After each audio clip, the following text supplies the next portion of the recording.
and the cold silence between stars where light bent but never broke, the vessel drifted. It was not built by human hands. Its hull shimmered like oil on water, shifting between silver and deep violet depending on the angle of distant suns. Inside, the air hummed with a low, resonant frequency that soothed the nerves of its lone organic passenger. Her name was Lila. She did not look entirely human, though she bore a human shape. Her skin held the faint pearlescence of moonlit snow, and her eyes, large, almond-shaped, and the color of storm clouds, saw more than most. Her ears tapered just slightly, hidden beneath a fall of ash-blonde hair that moved as if stirred by an unseen breeze. She wore a seamless suit of dark gray that clung to her form without constriction, pulsing faintly with internal light when she moved. At her feet, coiled in a nest of woven energy threads, lay her companion. He was small for a dragon, no larger than a wolf, but every scale on his body gleamed with ancient intelligence. His name was Kale, though he answered more to the soft clicks and hums Lila made than to any spoken word. His wings were folded tight against his back, membranes thin as glass but stronger than steel. His eyes twin pools of molten amber, never fully closed even in rest. They were scouts, observers, sent by the Ilarian conclave to study the last known human colony. After the Great Silence, Earth had gone dark centuries ago. No signals, no ships, no answers. The rest of the galaxy assumed humanity had finally destroyed itself, as so many young species did. But the conclave had doubts. They remembered the old broadcasts, music, laughter, war cries, poetry, strange, chaotic, beautiful bursts of noise that defied logic. And so they sent Lila, one of their most gifted xenogeneticists, to find out what truly happened. The planet below was called Haven 7, once a thriving mining outpost, now overgrown and eerily still. Lila's ship, the Whisperwing, had circled it for 3 cycles, scanning, listening, waiting. No energy signatures, no movement, no life signs beyond flora and insects. Yet something tugged at her instincts. A whisper in the static, a pattern hidden in the decay. She descended in a pod no larger than a coffin. Kale curled against her chest like a living amulet. The air outside was thick with the scent of wet earth and rust. Trees taller than towers swayed in a wind that carried no sound. The ruins of human habitation lay half swallowed by vines and moss, crumbling domes, shattered walkways, rusted vehicles frozen mid-motion. Lila stepped onto the cracked permacrete, boots making no sound. Kale uncoiled and dropped to the ground, his claws clicking softly. His head swiveled, nostrils flaring. He sensed it too. Not danger. Not exactly. Something. Waiting. They moved through the ruins like ghosts.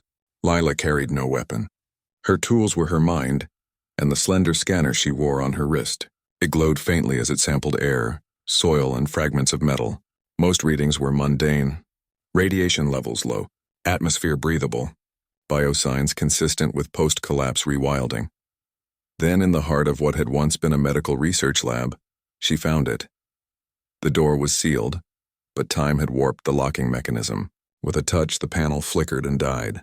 The door slid open with a groan that echoed like a sigh. Inside, darkness, but not empty darkness. Rows of stasis pods lined the walls, their glass fronts fogged with age.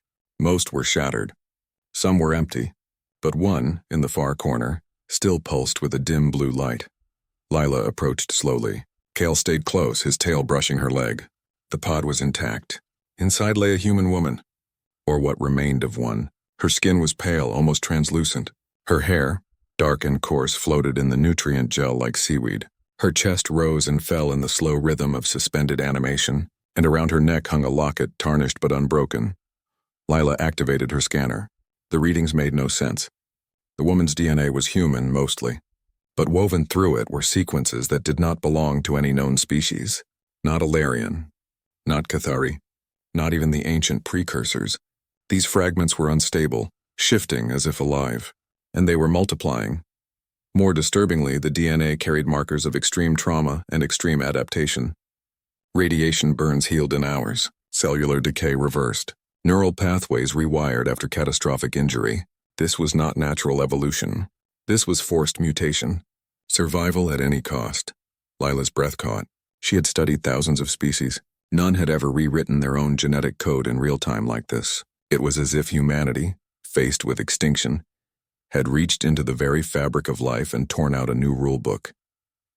Cale growled low in his throat. Not at the pod. At something behind them, Lila turned. The doorway was empty, but the air had changed. Heavier, charged, like before a lightning strike. She raised her hand and a soft blue field shimmered into existence around her and Cale. Standard defensive protocol. Then the walls began to bleed. Not blood, something darker, thicker. It oozed from cracks in the floor, the ceiling, the very air vents. It pooled and rose, forming shapes. Limbs, torsos, faces twisted in silent screams.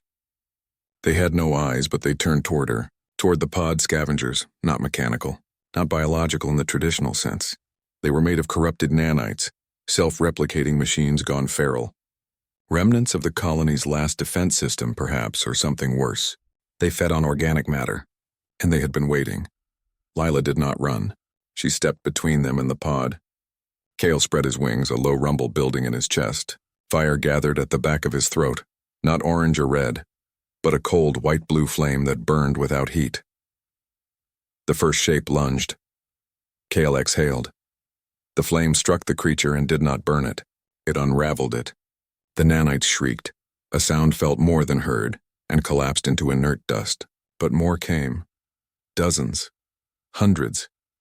Pouring from every opening, drawn by the energy of the pod, by the anomaly within. Lila's mind raced. She could flee. Return to the Whisper Wing. Report her findings. But something held her. The woman in the pod was not just a specimen. She was a key. And the DNA. It called to Lila in a way she could not explain. It felt familiar, not in memory but in bone. She made a decision. With a flick of her wrist, she triggered a recall pulse. The pod's systems responded. Hydraulics hissed. The gel drained. The lid lifted. The woman inside gasped, a raw, ragged sound, and her eyes flew open. They were brown, human, but filled with a terror so deep it bordered on prophecy. Lila caught her as she fell. The woman was light, brittle, trembling. She clutched Lila's arm with surprising strength. "They're coming," she whispered. "Not the machines. The others. The ones who made us." Before Lila could ask what she meant, the ceiling exploded, not from above, from within. A massive shape tore through the reinforced plating like paper. It was a drone, but unlike any Lila had seen. 10 meters long, armored in black carapace with limbs that ended in rotating blades and a core that pulsed with stolen human DNA. It had been feeding on the colony, rewriting itself, evolving, and now it had found its source. Cale roared. The sound shook the ruins. He launched himself at the drone, fire streaming behind him like a comet's tail. The drone swatted him aside like a fly. Cale crashed into a wall, scales cracking, but he rose again, eyes blazing. Lila dragged the woman toward the exit. The scavenger shapes closed in. She activated her field again, wider this time, pushing them back. But the energy drain was severe. Her suit dimmed. The woman coughed, blood on her lips. "They spliced us," she said, "mixed us with things that shouldn't exist. We were supposed to be weapons. But we became something else. Something they couldn't control." "Who are you?" Lila asked. "My name is Claire," the woman said, "and I'm not the only one." As if on cue, a howl echoed through the ruins.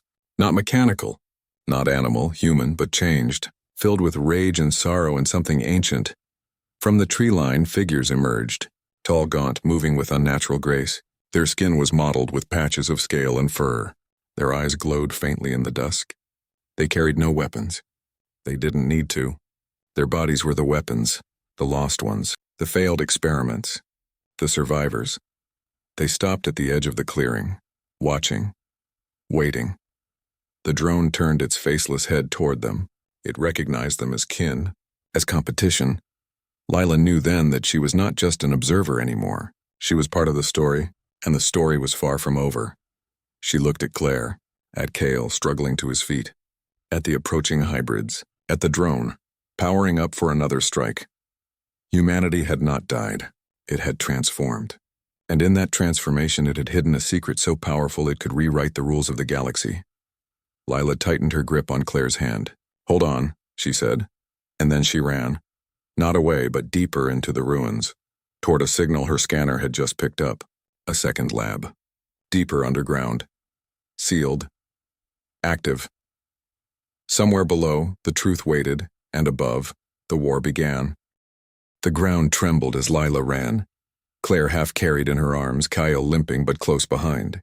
The ruins gave way to a steep slope covered in thick roots and crumbling stone. Behind them, the drone screeched, its blades spinning faster, carving through the air like a storm. The hybrid figures stood motionless, watching, as if waiting for a signal only they could hear. Lila's scanner pulsed again, guiding her toward a hidden hatch buried beneath layers of moss and rusted metal. She kicked away the debris with her boot. The hatch hissed open at her touch, revealing a dark shaft with a narrow ladder descending into the earth. She did not hesitate. She helped Claire down first, then followed. Kale squeezing through last, his wings folded tight against his body. The hatch sealed above them with a soft click. Silence fell, thick and heavy. The only light came from Lila's suit, and the faint glow of emergency strips along the walls. The air smelled of ozone and old blood. Claire leaned against the wall, breathing hard. Her skin was cold, her eyes glassy, but she was alive. And alert. They will follow, she said. They always do. Who are they? Lila asked. The ones who came after the collapse, Claire said. Not from Earth. From beyond. They found us broken, dying, and they saw an opportunity. They took our DNA, mixed it with things they found in dead stars, in black holes, in places even they feared. They wanted soldiers who could survive anything, heal anything, become anything. And it worked, Lila said. It worked too well, Claire replied. Some of us changed so much we forgot we were human. Others held on, barely. I was in the last group, the ones they kept frozen, studying, waiting for the final phase. What final phase? Claire looked away. The merging. They want to fuse all the survivors into one being, a perfect weapon, a god of flesh and code. They call it the convergence. Lila's mind raced. Such a thing would be catastrophic. Not just for this planet, for the entire sector, a being with human adaptability, Ilarian intelligence, and unknown alien biology could unravel the balance of 1,000 worlds. Kale nudged her hand with his snout. His scales were still cracked, but his eyes were sharp. He sensed danger below, too. They moved deeper into the tunnel. The walls were lined with broken consoles, shattered glass, and dried stains that might have been blood. The facility had been abandoned in a hurry, or overrun. Then they reached the core chamber. It was circular with a domed ceiling and a central platform surrounded by inactive terminals. In the middle of the platform stood a cylinder of clear alloy, filled with swirling liquid. Inside floated a mass of tissue, pulsing, shifting, growing. Veins of light ran through it like circuitry. It had no face, no limbs, but it was aware. Lila could feel its attention like a physical weight. This is where they began, Claire whispered. The first convergence prototype. They shut it down when it started speaking in voices of the dead. Lila stepped closer. Her scanner went wild. The thing in the cylinder was not just alive. It was connected to the drone above, to the hybrids outside, to Claire herself. It was the source, the hive mind, and then it spoke, not with sound, with thought. Words formed in Lila's mind, clear and cold. You are not of this world, it said, yet you carry the echo. Lila did not answer. She focused on her scanner, trying to trace the signal. It was broadcasting, not locally. Across subspace, someone was listening. Who are you? She thought back. We are what remains. The voice replied.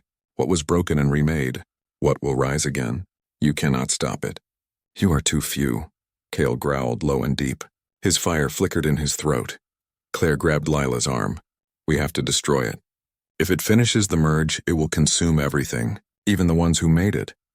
How there is a failsafe, Claire said. A gene key, hidden in the original human genome. They could never isolate it. It only activates in true humans. Not hybrids. Not copies. Real ones. Do you have it? Claire shook her head. But my sister does. She escaped before the freeze. She's out there, somewhere.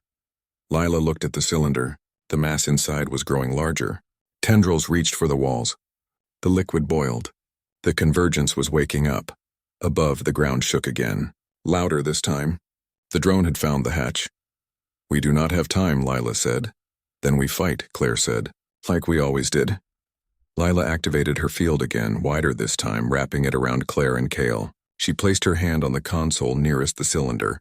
Her suit interfaced with the system, bypassing old firewalls with Ilarian code. The screen flickered to life. Warning. Convergence sequence at 87%. Termination requires dual human-Ilarian biometric override. Lila's eyes widened. They knew someone like her might come. They planned for it. She turned to Claire. Place your hand here. Claire did. Blood smeared the sensor, but it accepted her. Lila placed her own hand beside it. The system whirred. Lights flashed red. Override accepted. Termination in progress. The cylinder cracked. The liquid drained. The mass inside writhed, screaming silently in their minds. The walls shook. Alarms blared, old, forgotten sounds, but it was not enough. The mass split open, not dying. Birthing, from its core emerged a figure, tall, slender, female. Her skin was smooth, pale, almost Ilarian, but her eyes were human, full of pain and fury. She wore no clothes, but her body shimmered with embedded nanites. She looked at Lila, then at Claire. "You cannot kill me," she said aloud, her voice soft but layered with echoes.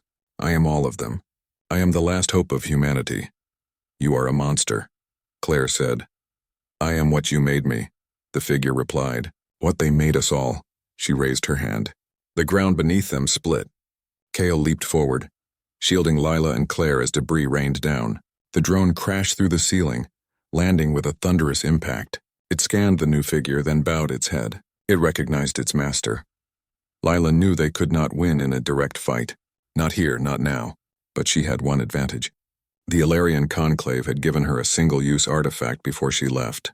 A seed of void, capable of collapsing localized space for a few seconds. Enough to escape. Not enough to destroy. She pulled it from her suit, a small black sphere cold to the touch. "Hold on," she said. She activated the seed. The world folded. Light bent. Sound vanished. For 3 heartbeats they existed nowhere. Then they reappeared in the forest far from the ruins. The night air was cool. The stars were clear, but the silence did not last. A howl rose in the distance. Then another. The hybrids were hunting. Claire collapsed to her knees. The strain of the escape, the trauma, the fear, it was too much. But she looked up at Lila, her eyes fierce. "My sister's name is May," she said. "She's in the northern ridge. In the old observatory. She has the key. You have to find her." "And what about you?" Lila asked. "I'll slow them down," Claire said. "They'll come for me first. I'm still linked to the core.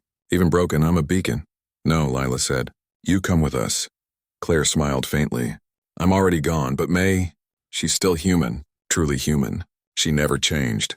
Kale nudged Claire gently. She reached up and touched his snout. "Take care of her," she whispered to him. Then she stood, turned, and walked back toward the ruins, her steps steady despite her weakness.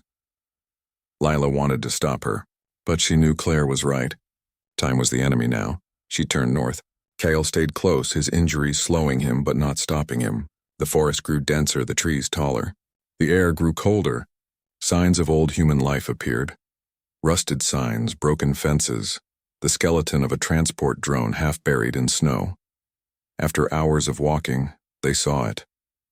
Perched on a cliff overlooking a frozen lake, stood the observatory. Its dome was cracked, its windows dark, but a thin wisp of smoke rose from a side vent. Someone was home. Lila approached slowly. Kale stayed back, hidden in the trees. She did not want to startle whoever was inside. She knocked on the metal door. It opened a crack. A woman's face appeared. Sharp features, dark eyes, short black hair streaked with gray. She held a rifle but did not raise it. "Who are you?" the woman asked. "My name is Lila," she said. "Claire sent me." The woman's eyes widened. She opened the door fully. "You're not human," she said. "No," Lila said, "but I'm not your enemy." The woman stepped aside. "Come in, before they see you." Inside, the observatory was warm. Shelves lined the walls filled with books, tools, and strange devices made of bone and wire. A fire crackled in a metal stove. Maps covered the tables marked with symbols Lila did not recognize. The woman closed the door and locked it. "My name is May," she said, "and if Claire sent you, then it's worse than I thought." "The convergence is active," Lila said. "It's trying to merge all the survivors." May nodded grimly. "I felt it, like a pull in my blood, but I resisted. The key. It's inside me. A dormant sequence, only activates when the convergence draws near." "Can you stop it?" "Not alone," May said. "But with the right trigger, yes." It doesn't destroy the convergence. It rewrites it, turns it back into what it was meant to be, a healer, not a weapon. What do you need? A resonance chamber, May said, and a carrier, someone who can get close enough to deliver the signal, someone who won't be consumed. Lila looked at her. I can do it, you'll die, May said. Maybe, Lila said, but if I don't try, everyone dies. Kale entered then, shaking snow from his wings. May stared at him, then smiled. You brought a dragon, she said. Of course you did. She walked to a chest in the corner and pulled out a small device, crystal and copper humming softly. Snow fell in thick sheets as they moved through the northern woods, the kind that muffled sound and blurred the line between earth and sky. Lila led the way, her suit's thermal layer keeping the cold at bay. May followed close behind, rifle ready, eyes scanning the tree line. Kale flew low overhead, his wings barely making a whisper against the wind. His scales had begun to heal, patches of new growth shimmering like fresh ice. The hybrids were near. Lila could feel it in the air, a pressure, a wrongness like static before a storm. Her scanner pulsed faintly, picking up distorted biosigns moving in a wide circle around them. They were being herded. May stopped suddenly, raising a fist. Lila froze. Kale landed silently on a branch above. Listen, May whispered. At first there was only wind, then beneath it a sound like bones clicking together. Rhythmic, deliberate, coming from the east. They're using the old mining tunnels, May said. They know we're heading back to the core. They're cutting us off. Can we go around, not without losing time? And time is the one thing we don't have. The convergence is growing stronger. I can feel it pulling at me, like a song I almost remember. Lila looked at the emitter in her hand. It glowed faintly, in time with May's heartbeat. The device was alive in its own way, tuned to a frequency only true human DNA could carry. We go through, Lila said. May nodded. She pulled a small vial from her coat and drank it quickly. Her eyes sharpened, her posture straightened. Stimulant, she said. Lasts an hour. Makes everything hurt less. They moved faster now, cutting through a narrow ravine where the snow was shallow. The clicking grew louder. Then from the shadows between the trees, figures emerged. Not the full hybrids this time. These were smaller, faster. Children once, now twisted into hunters. Their limbs too long, their mouths full of needle teeth, their eyes glowing faint green. They moved on all fours, silent except for the click of their joints. Kale dropped from the sky like a falling star. His fire erupted, not to burn but to blind. The white-blue flame washed over the first wave, scrambling their senses. May fired 3 shots in quick succession. Each round struck a target in the chest, but the creatures did not fall. They staggered, then kept coming. They don't feel pain, May said. Not like we do. Lila raised her hand. Her energy field expanded, pushing the creatures back. But the effort made her suit flicker. She was running low on power. The void seed had drained her reserves. Run, she said. They sprinted through the ravine, the creatures scrambling after them. Kyle stayed behind, breathing fire in controlled bursts, creating walls of disorienting light. One of the hunters leaped onto his back, claws sinking into his shoulder. Kale roared and rolled, crushing it beneath his weight. Lila and May reached the end of the ravine. Ahead lay the old rail line, half buried in snow. The tracks led straight to the ruins. We're close, May said. Too close, Lila replied, because there, standing on the tracks, was Claire, or what was left of her. Her body was changed, her skin now threaded with silver veins, her eyes completely black, her hair floating as if underwater. She wore no coat, yet the snow melted before it touched her. Behind her, the drone hovered, blade still, its core pulsing in sync with her breath. Claire, May whispered. She turned. Her voice was layered, echoing with dozens of others. I tried to stop them, but they used me. My link to the core, it was a trap. You're still in there, May said. I can see you. Claire's face twisted in pain. Not for long. The convergence is almost complete. It's calling all of us home. Lila stepped forward. We can stop it. With the key. Claire looked at the emitter in Lila's hand. Her expression softened for a moment, then hardened again. No, it's too late. The merge has already begun. Even if you destroy the core, the signal will spread. It will find others. It will rebuild. Not if we rewrite it, May said. Not if we show it what it was meant to be. For a long moment, Claire was silent. The wind stilled. The snow hung in the air. Then she stepped aside. Go, she said. But hurry. I won't be able to hold them back long. Lila and May ran past her. Cale rejoined them, bleeding but flying. Behind them, Claire raised her arms. The ground cracked. Black tendrils shot up from the earth, wrapping around the approaching hybrids, holding them in place. She was fighting the convergence from within. They reached the ruins as dawn broke, a pale, sickly light that did little to warm the world. The main building was half collapsed, but the entrance to the lower lab was still intact. The hatch was gone, torn open by the drone's earlier attack. Inside, the air was thick with the smell of burnt metal and something sweetly rotten. The walls pulsed with a faint red light as if the building itself were alive. The core chamber was worse. The cylinder was shattered. In its place stood the convergence, a towering figure of shifting flesh and light, its form never still. Arms became wings. Faces bloomed and vanished. Voices whispered in 100 languages. At its center glowed a heart of pure data, spinning like a galaxy. It saw them. You return, it said, its voice smooth, almost kind. Why to fix what you broke, May said. The convergence tilted its head. I did not break anything. I healed it. I made humanity strong, eternal. You made it a weapon, Lila said. No, I made it free. No more sickness. No more death. No more fear. Only unity. At what cost, Lila asked. The cost of being human, the convergence replied. And look where that got you. Alone. Afraid. Extinct. May stepped forward, the emitter in her hand. You're wrong. Being human isn't about weakness. It's about choice. About choosing to be kind, even when you're afraid. Choosing to hope even when you're broken. The convergence laughed, a sound like glass breaking. Hope is a flaw. Choice is a delay. I am the next step. Then let me show you the step before, May said. She activated the emitter. A pure tone filled the chamber, clear and bright. The convergence flinched. Its form rippled. For a moment, the faces within it looked peaceful. Calm.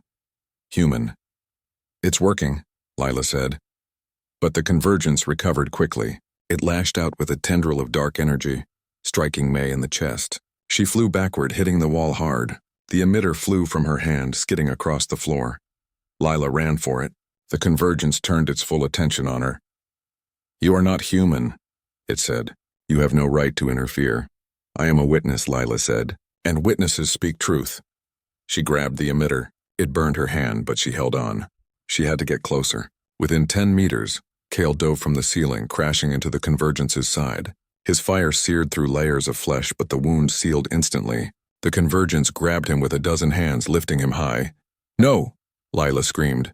But Cale did not struggle. He opened his mouth wide and swallowed the convergence's core. For a heartbeat, nothing happened. Then Kyle's body glowed white-hot. His scales turned transparent. His eyes filled with stars. The convergence shrieked, its form unraveling. It had not expected a dragon to consume its heart. Lila did not wait. She ran straight at the collapsing mass, emitter raised. She pressed the button. The tone became a wave, a pulse of pure human memory. Laughter, tears, lullabies, last words, first steps.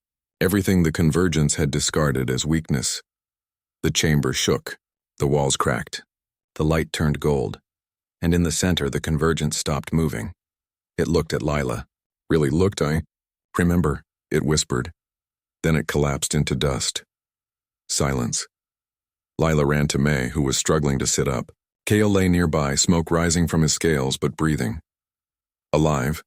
Did it work, May asked. Lila looked at the pile of dust, then at the walls. The red light was gone. The air smelled clean. Yes, she said, but it's not over. Because outside, the hybrids stood at the edge of the ruins, not attacking, not speaking, just watching, waiting. They were free now, but lost. May stood wincing.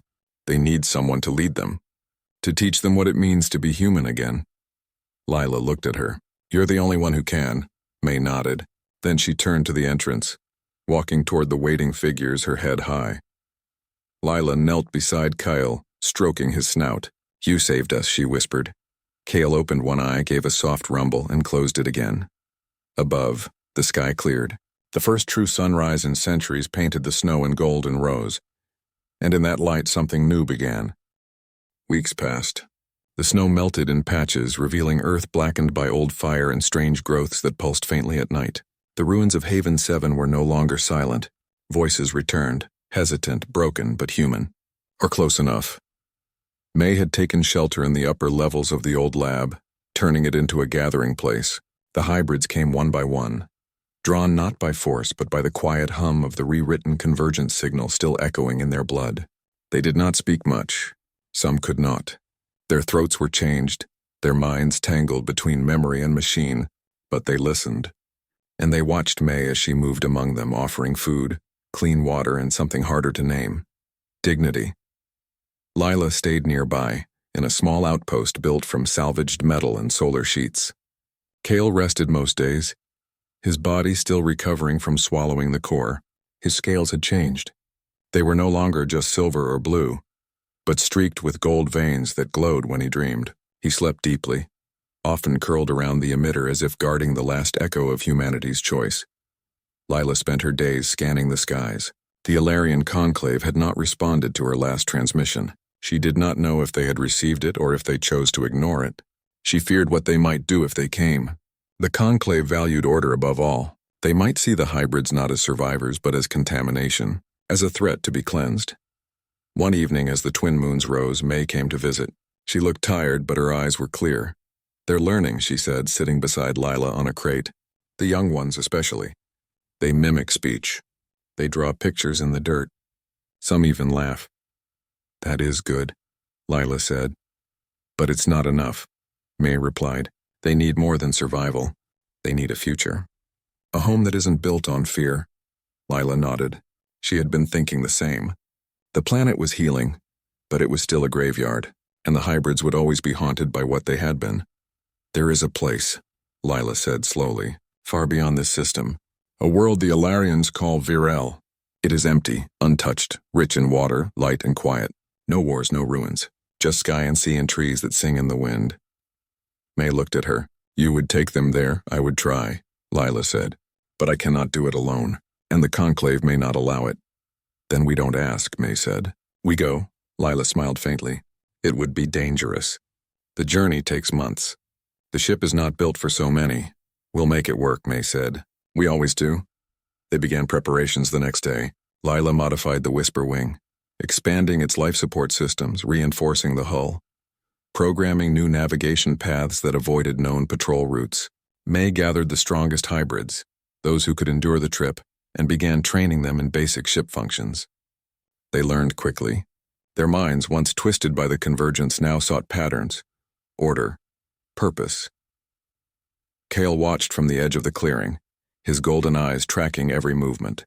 He did not speak, but his presence calmed the others. They sensed his ancient nature, his loyalty. Some even brought him offerings: shiny stones, twisted wires, once a half-burnt doll they found in the ruins. He accepted them all with a slow blink. One night, as Lila worked on the ship's core, she felt a presence behind her. She turned. It was Claire, or what remained. Her body was mostly human again. The silver veins faded to faint scars. Her eyes were brown once more, though shadowed with grief. She wore a simple tunic, her hair tied back. "I didn't think I'd wake up," she said. "The rewrite freed you," Lila said. "Not all of me," Claire replied. "Some parts are still echoes, but I can live with that." She looked at the Whisper Wing. "You're leaving?" "Yes, take me with you." Lila studied her. "You are still linked to the old signal. Even weakened, it could draw attention." "I know," Claire said, "but I also know how to hide it. And I know the hybrids better than anyone. I can help May." Lila considered, then nodded. "You will ride in the secondary pod, shielded." Claire smiled. "Thank you." As the days passed, more hybrids joined the effort. They carried supplies, repaired panels, wove insulation from native fibers. They worked not because they were told to, but because they wanted to belong, to build something new from the pieces of what they lost. Then on the morning of departure, the sky changed. Not with storm, not with dawn, but with ships, 3 of them, sleek black angular, no markings, no signals. They descended without sound, landing in a triangle around the ruins. Lila's blood ran cold. She knew those shapes. Not Ilarian, not human. Older, the ones who made the convergence. May ran to her side, rifle in hand. Who are they, the architects? Lila said. The ones Claire spoke of. They came back. Why now? Because they felt the core die, Lila said, and they want to know who stopped them. The ships opened. Figures emerged. Tall, faceless, wrapped in flowing armor that shifted color like oil. They carried no weapons, but their very presence made the air vibrate. The hybrids froze, some dropping to their knees, overcome by old programming. One of the figures stepped forward. It spoke, its voice smooth and empty. You have interfered with our design. The design was flawed, Lila said. Flawed is a human word, the figure replied. We do not use it. We refine, we perfect. The convergence was nearly complete. You have set evolution back centuries. Evolution is not yours to control, Lila said. The figure tilted its head. You're Ilarian. Why defend this broken species because they chose to become more than what you made them? Lila said. That is not broken. That is brave. The figure was silent for a long moment. Then it raised a hand. Return the subjects. Surrender the dragon, and we will let you leave. No, May said, stepping forward. They are not subjects. They are people. The figure turned to her. You are the key. The last pure strain. You will come with us, willingly or not. Before it could move, Kale roared. He launched himself from the roof of the outpost, fire blazing. But this time his flame was different. Golden, thick, alive with the energy of the consumed core. It struck the lead figure, not burning, but unraveling its armor. Beneath it was no flesh, only swirling data and ancient bone. The other figures recoiled. They had not expected resistance, especially not from a creature they considered myth. Lila activated the Whisperwing's defense grid. Energy tethers shot out, wrapping around the enemy ships, disabling their engines. It would not hold long, but it bought time. Get everyone aboard, Lila said to May. Now. May did not argue. She shouted orders, her voice strong. The hybrids moved fast, filing into the ship with practiced calm. Claire helped the youngest ones, her hands steady. Lila stood her ground, field raised as the figures regrouped. They were not machines. Not entirely. They were something older, scavengers of evolution, harvesting species to build their perfect weapons. And humanity had been their greatest experiment. You cannot win, the lead figure said. We have shaped 1,000 worlds, and we will break you on this one, Lila said. Kale landed beside her, his breath steaming, his eyes blazing. Together, they faced the architects. Above, the Whisperwing's engines hummed to life. The ramp began to rise. Lila backed toward it, never turning her back on the enemy. Kyle followed, his tail lashing. Just as she reached the ramp, the lead figure lunged, but Claire stepped in front of her. You took everything from us, Claire said. Our bodies, our minds, our names. But you never took our will. She pressed her hands to the ground, and the earth answered. Roots erupted from the soil, thick and black, wrapping around the architects, pulling them down. The ground had absorbed the convergence's energy. And Claire, still linked to it, could command it one last time. Go, she said to Lila. Lila hesitated. Go, Claire repeated. Someone has to remember us. Lila nodded. She ran up the ramp. Kale followed. The ship sealed behind them. As the Whisperwing lifted into the sky, Lila looked down. Claire stood alone in the clearing, surrounded by roots and light, facing the architects with her head high. Then the ground opened and swallowed them all. The ship broke atmosphere. Stars stretched into lines. Haven 7 shrank to a blue-green dot, then vanished. Inside, the hybrid sat in silence. May stood at the viewport, tears on her cheeks. Lila joined her.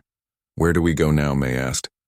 Wherever the wind takes us, Lila said, and we build something better.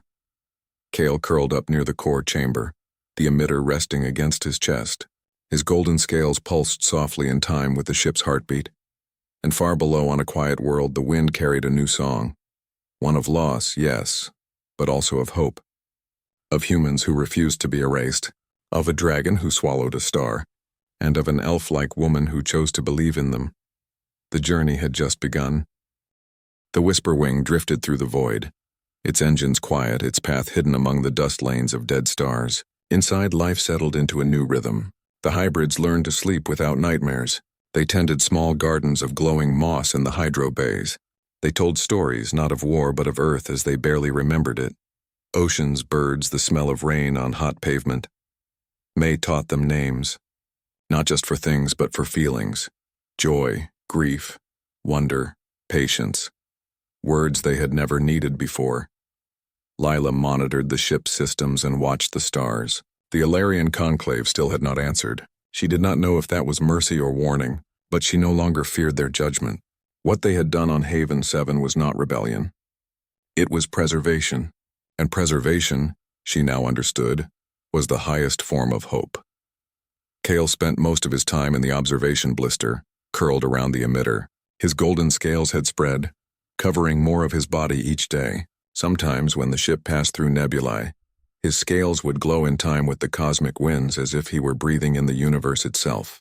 The hybrids left him offerings still, now not out of fear but respect. They called him the Heart Keeper. One cycle, as the ship neared the edge of known space, May found Lila in the navigation chamber. "We're close," May said. Lila nodded. Pharrell was just beyond the veil of the Ashara Rift, a region of space twisted by ancient gravitational scars. Few ships dared cross it. Fewer returned, but Lila had mapped a path through its quiet currents, using Cale's resonance as a guide. The dragon's connection to the rewritten convergence signal acted like a compass, pointing toward places where life could begin again. "Do you think it's still there?" Lila asked. "Untouched." "I hope so," May said. "But even if it's not, we'll make it right." They prepared the ship for the crossing. Shields reinforced. Life support doubled. The hybrids were briefed not as soldiers but as settlers. They would not conquer Virel. They would listen to it, learn from it, become part of it. As the Whisper Wing entered the rift, the stars outside bent and blurred. Time stretched. Sounds grew muffled. For 3 days the ship sailed through silence so deep it felt like memory. Then, light Virel hung before them, a world of sapphire oceans, emerald forests, and white mountains that pierced the clouds like spears of bone. No cities, no ruins, no signals. Only wind and water and the slow pulse of untouched life. Lila brought the ship into high orbit. Scans showed breathable air, clean water, fertile soil, and something else. Faint energy signatures deep in the northern continent, not artificial, natural. Like the planet itself was dreaming. "This is it," she said. May placed a hand on her shoulder. "Thank you." They descended in shuttles woven from the Whisper Wing's spare hull. The hybrids stepped onto the soil with bare feet, some weeping, some laughing, all quiet in their awe. The air smelled of pine and salt and something sweet they could not name. They built no walls, no weapons, only shelters of wood and woven vine.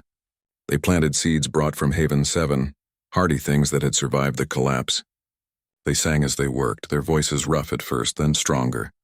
Cale chose a cliff overlooking the sea. He dug a den into the stone, lined it with smooth rocks and soft moss. The emitter he placed at its center, where the morning light touched it first. From there, he watched over the settlement, his golden eyes reflecting the waves. Lila walked the shore one evening alone. The sun set in a blaze of orange and violet. She thought of Claire, of the architects, of the choice she had made to stay, to fight, to believe. "You did well," a voice said. Lila turned. May stood nearby, arms crossed, smiling. "I didn't do it alone," Lila said. "No one ever does," May replied. They watched the tide roll in. Far out, a pod of great sea creatures broke the surface, singing in low, resonant tones. The hybrids gathered on the beach, listening. Some tried to mimic the song. It was clumsy, beautiful. Days turned to weeks. The settlement grew. Children, true children, born on Virel, played in the grass, their skin unmarked by old horrors. They climbed trees, chased lizards with iridescent tails, and told stories of a dragon who once swallowed a star. Lila began to teach them too, not just science or survival, but wonder. She showed them how to read the stars, how to listen to the wind, how to ask questions without fear of the answers. One night as she sat by the fire, a young hybrid girl approached. Her name was Nia. She held out a small carving, a dragon with golden wings. "For you," she said. Lila took it. "Thank you." "Why did you help us?" Nia asked. "Because you were worth helping," Lila said. Nia thought about that. Then she nodded and ran back to her friends. Later, Cale joined Lila by the fire. He lay down beside her, his head resting on her lap. His breath was warm, steady. "You could leave," May said, appearing beside them. "Go back to your people. Tell them what happened." Lila looked at the settlement, at the lights in the windows, at the laughter rising into the night. My people are here now, she said. May smiled. Then she sat, and together they watched the stars come out. Far above, the Whisper Wing remained in orbit, silent and still. Not a weapon, not a tomb, but a promise. And in the quiet heart of virile humanity, changed, scarred but unbroken, began again. Not as soldiers, not as experiments, but as people with names, with songs, with tomorrow. And somewhere in the deep the architects watched, but they did not come. Perhaps they understood. Perhaps they feared what they had helped create, or perhaps for the first time they felt something like respect. The galaxy held its breath, and on Varel, life bloomed.